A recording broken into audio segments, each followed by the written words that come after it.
Views expressed on this program are those of the hosts, guests, and callers, and are not necessarily those of this station, its management, or other advertisers. You're listening to Transformation Talk Radio.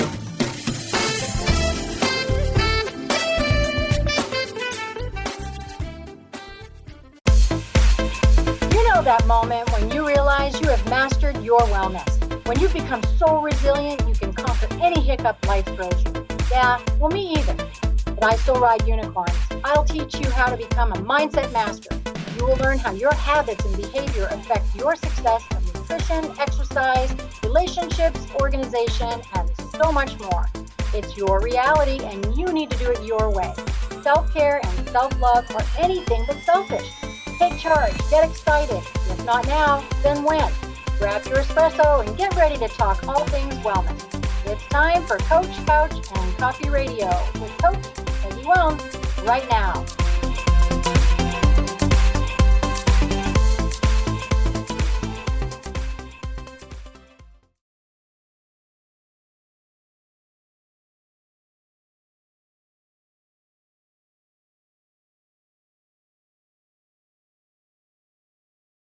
Everybody, it's Coach Peggy here on Coach, Couch, and Coffee Radio on Transformation Talk Radio. You know, when my intro starts, I always find myself dancing like this, and I'm like, oh gosh, I'm going to go on the air, and I'm going to be getting downtown Bobby Brown here. Julie Brown, I think it is. Anyways, Coach, Couch, and Coffee. I've got my unicorn mug. If you guys can see, I'm here by myself today. I am going to do some coffee time with you. So I'm starting a brand new, listening to some of my clients and listening to some of my listeners, and they're like, could we just have some time, send you some questions, chit chat?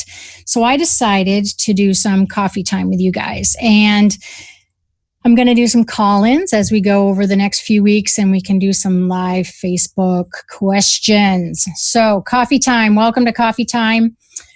Hope you're doing well. Hope you had an awesome 4th of July. I just got done doing a wellness retreat for women here in Cape Coral, Florida, coming off of 7 days. This time I decided to actually stay with them. So I usually get a VRBO for them, and I stay at my house, and I kind of go back and forth. And I thought, I'm going to stay with you ladies this time. Well, they weren't able to get up and have their snacks in the middle of the night, let's just say. So I had a great time with them. We did lots of workshops. And so I'm just coming home from the 4th of July week. So I hope you had a really, really good week. So let's talk about some of the questions that are coming in. First of all, I don't want you guys to think that any question is ever stupid. It was interesting when I was looking at these questions for today. Literally, that was the first thing the person said is, I hope you don't think this question is stupid. And there are no stupid questions. So don't hesitate to call me. Yeah, you can call me. Your people can call my people. Email me at coachpeggy@3wellnesspillars.com. Hit me up on Facebook with some questions. So the first question that was coming at me was, let's take a peek at that. I can't stop yo-yoing. How can I stop yo-yoing on my weight, my diet? So again, no stupid questions. So there are usually many different ways that cause yo-yo dieting. Usually when I have clients that are 50, 60 years old, they've usually had a pattern of that, many years of that, unfortunately, and it's not uncommon. It's interesting to see what people think about what yo-yoing is for them. Is it a 10-pound difference? Is it up 50 and down 50? And to figure out what their history is with that. But yo-yoing usually happens. I've got several different things I want to chat with you. So yo-yoing usually happens. One of the first red flags is when you think you've got it nailed.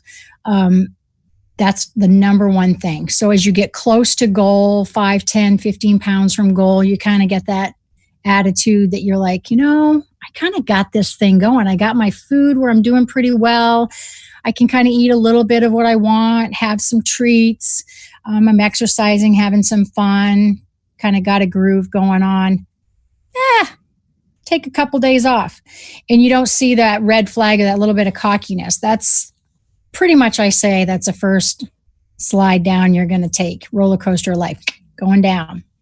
And the other thing that I see is that you're getting bored. That's another really good red flag, is you're getting bored and you don't see it coming.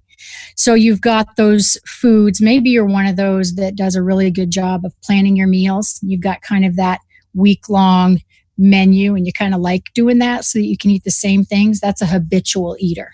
So we've got 3 types of eaters: passionate, emotional, and habitual. So a habitual eater can just tick along, eat kind of the same things.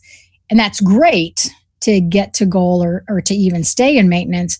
But they usually don't see that boredom coming along until it hits them in the face. And it'll come along with, I'm sick and tired of this breakfast, let's go out. Or let's throw in some bacon instead of turkey bacon. So boredom is a big thing with nutrition. The other thing is boredom is a big thing with exercise, huge with exercise. And I got another question actually that I've got later on to chat with you guys, is that somebody had a good exercise question. So I kind of want to hold off on that. But so boredom with either the people you're hanging out with, the food you're eating. So those are kind of some big flags there. The other thing is with, not being able to kind of stay at your goal or stay where you at least headed in the right direction, is you didn't do a very good job, or somebody didn't help you do a very good job of living in your real world. So let's just say hypothetically you found a great nutrition plan. You got excited. You maybe fresh started into it. So that's a fresh starter is somebody who gets really excited, sees a goal. They're the ones that are shopping online or are up all night and like, that's a great diet pill, I got to get it. Those are the fresh starters that dive in. The baby steppers take a little bit longer. But the fresh starters kind of forget that you have to figure out your real world when you're looking at a wellness journey or a nutrition plan or getting to goal. So you're going to yo-yo if you don't figure out how to live in your real world.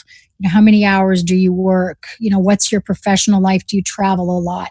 Are people in the family on the same nutrition plan? Do you like to cook? There's another question I think I have coming up about cooking. So if it's not based in your real world, if you're not living real and haven't fit this in there, you're going to hit some yo-yos. You really are. So those are the top 3 kind of things I would say, is really looking at those red flags for yo-yoing. All right, let's see. What else do we have here? All right, I got some good ones here. What is a reasonable weight goal? Okay, I get this question a lot. It's not always the answer somebody wants out of the gate, but let me see if I can get you there, give you some examples. So first of all, what is a weight goal? I'll ask, is it something that you want to do incrementally? So for instance, if you're 250 pounds, maybe your goal is 225 and you just want to get there. And when we get there and we're doing a great job there, then we pick the next goal.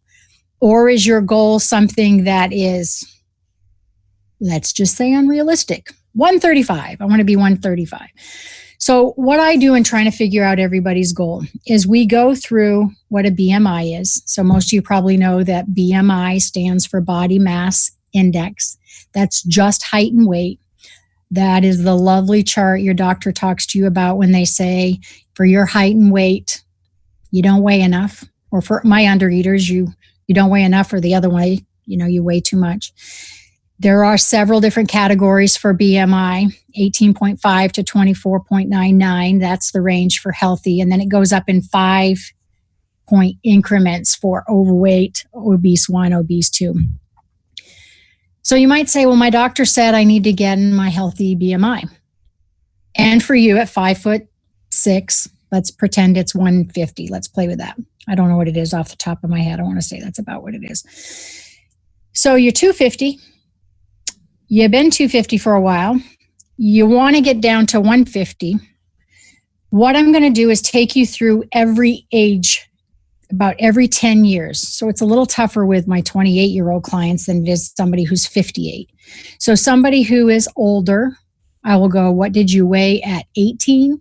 What did you weigh at 28, 38, 48? And we'll look at those 10-year increments.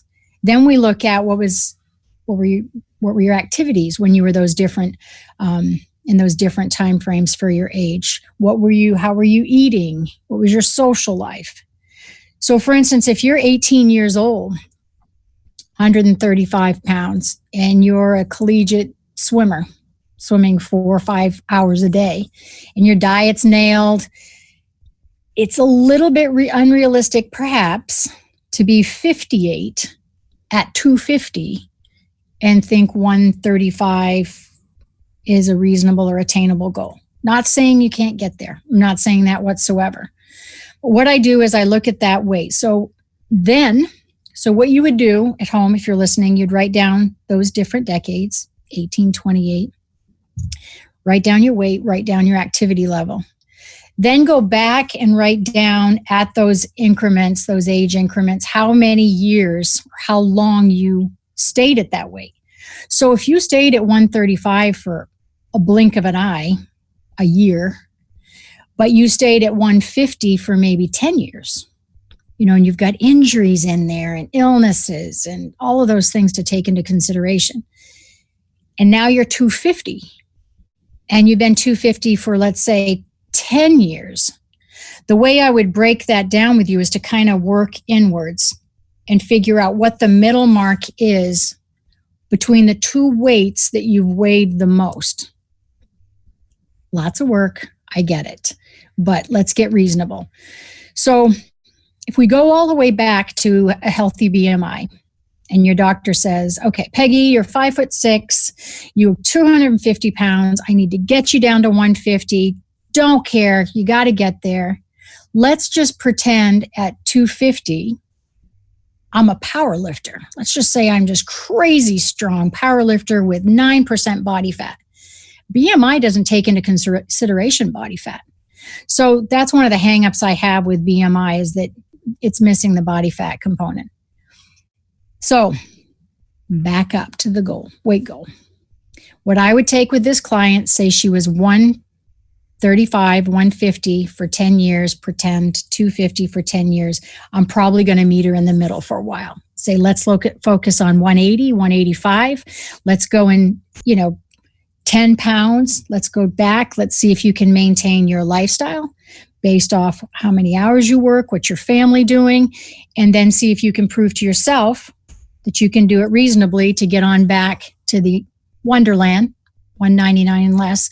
So if I were chit-chatting with this person in front of me who asked me what is a reasonable weight goal, I'm not going to be the one for you that just says, let's look at your height and weight now and get you back to that lovely little chart Dr. Smith talked to you about. So that would be my answer for that one. Okay, couple more questions coming up after commercial. I'm going to take you to commercial. You are listening to Coach, Couch, and Coffee Radio. When we come back, we got a couple great questions here on Coffee Time. I'll talk to you really soon.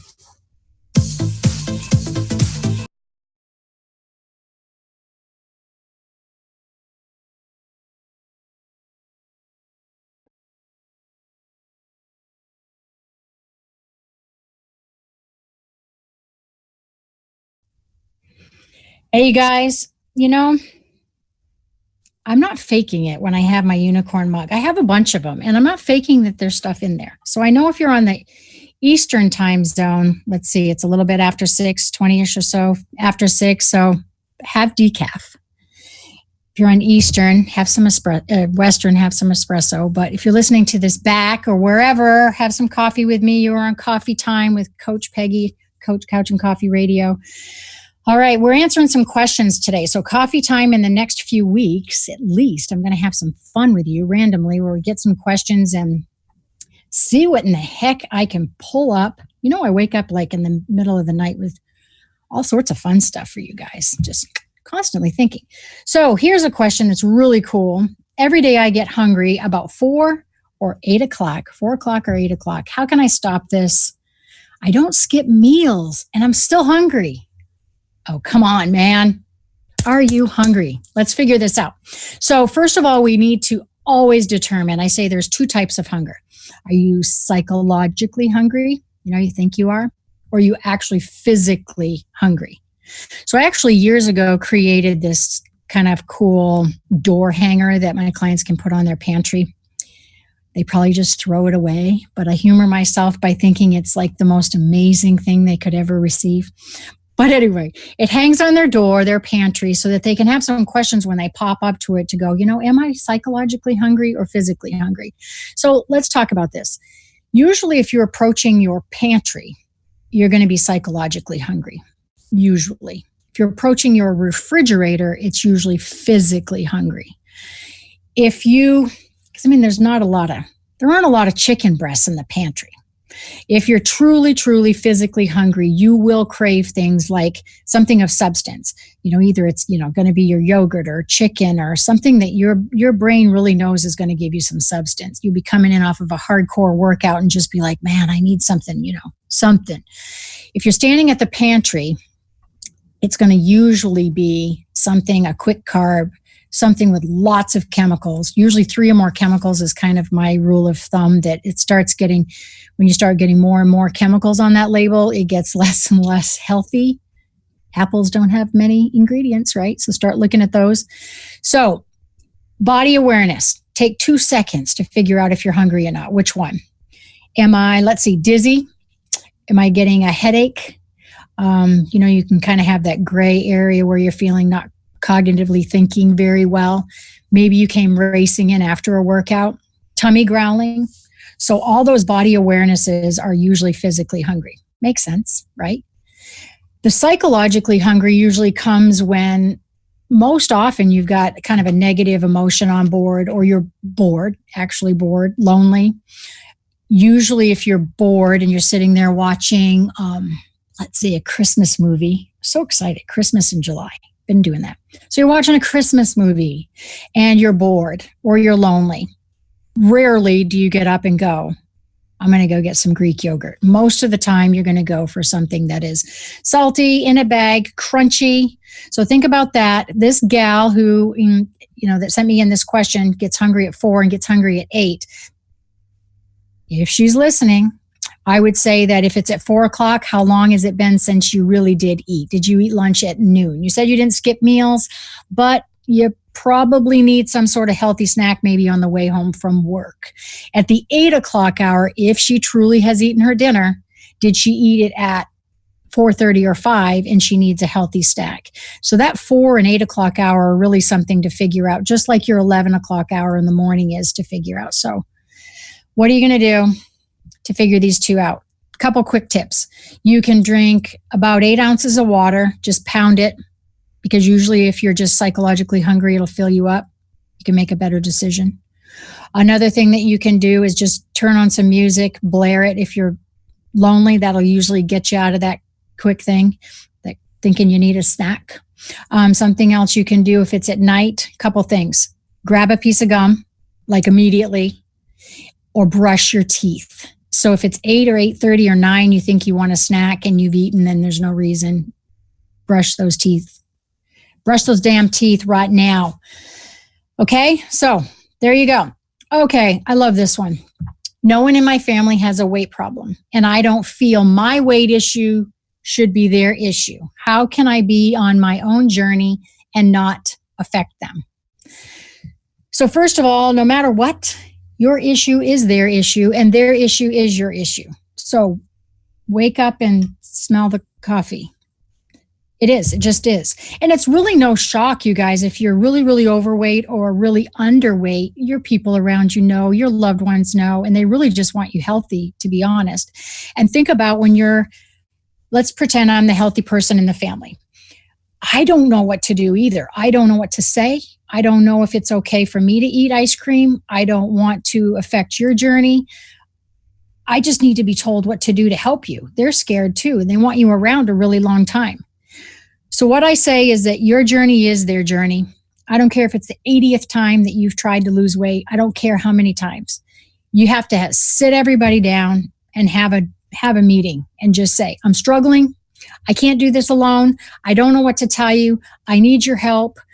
I don't care if I get mad at you. I absolutely need you to don't bring this food in the house. It's too tempting for me. Make me get out for a walk. So please, please do not for one single second think that it's just your issue. It is a family issue. Try it for 2 weeks maybe, and then readjust or have another meeting. But please, please, please don't pretend it's not about the whole family. Okay, I'm going to do another quick one before I let you guys go. This is the one I absolutely love. Time goes by so fast.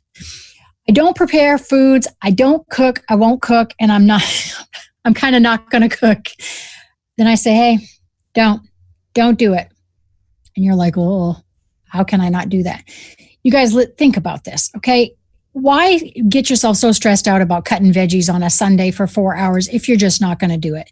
Most of the time, if you yo-yo diet a million times, it's because you're off nutrition plan. Many studies say that 80-20, 80% is about getting to goal and staying to goal is nutrition. So if you're not going to cook, you hate it, save your money and hire somebody to do it. So I had a client a couple weeks ago. I took her through this exercise. I said, how much are you spending during the day to eat out? How much fast food, gas stations? How many specialty coffees? How much money are you spending? How many times are you and hubby going out and spend $1,100 a month? I can't make this up. Think about that as it breaks down for the day. That's about $36 a day. And there are so many specialty companies out there, local companies even. You can drive by and pick it up or even have them delivered and just try it for 2 or 3 weeks.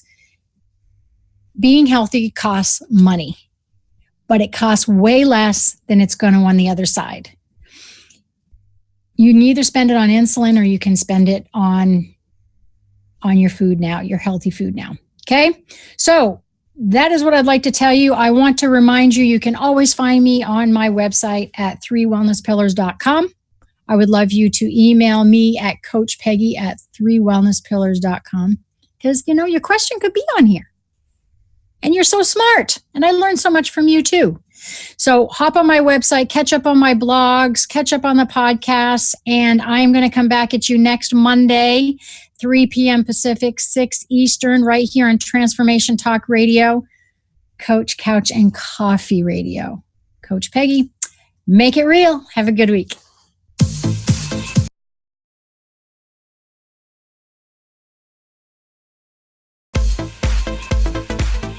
Thank you for listening to Coach, Couch, and Coffee Radio with me, Coach Peggy Willms. Did you hear something that made you go, or have an aha moment? I live for those. If not, we will get you next time. I will be back every first and third Monday at 3 p.m. Pacific. The tough love you to become smarter, stronger, braver, healthier, and happier. Duh. I will be back with a barrel of positivity, and you never know when a guest might pop in. There is no time for excuses.